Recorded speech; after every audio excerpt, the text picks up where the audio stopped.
இங்க ஊருக்கு என்ன வந்த இடத்துல எதுக்குங்க தேவையில்லாம அழுதுக்கு சார் கேப் விட்டுறாதீங்க, ஆள் உள்ள பூந்துரும், அப்புறம் பிரியாணி கிடைக்காது. கிடைக்க நல்லதுடா, நல்லா இல்லங்கறாங்க, அப்புறம் இந்த பிரியாணிக்கு நிக்க வைக்கிறாங்க. யாரோ சொல்றது நீங்க எது கேக்குறீங்க? நம்ம சாப்பிட்டு பார்த்து நல்லா இல்லைன்னு சொல்லிக்கிறோம். நம்ம சாப்பிட்டு நல்லா சொல்லுவாங்க, நகர மாட்டாங்க. அண்டா வந்துச்சு, டேய் போயா முன்னாடி போயா. போங்க சார், போங்க சார், போங்க.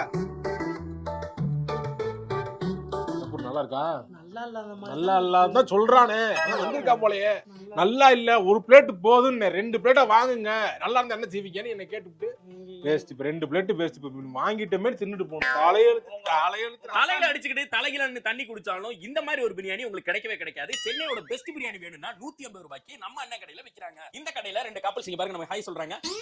அவங்க சொன்னா ஹாய் சொல்றாங்க. ரொம்ப எனக்கு பிரியாணி தருவீங்களா? தரமாட்டேங்கிறாரு. அந்த அளவுக்கு இந்த பிரியாணி சூப்பரா இருக்கு, செம்ம பிரியாணி. வாங்காதீங்கன்னா ஹாய் சொல்றேன்ட்டு போறேன், தர மட்டமா இருக்காது. ஏண்டா வீடியோ போடுறேன், இதை பார்த்து 10 பேர் வருவாங்க. அவன் இங்க போடுற தம்பி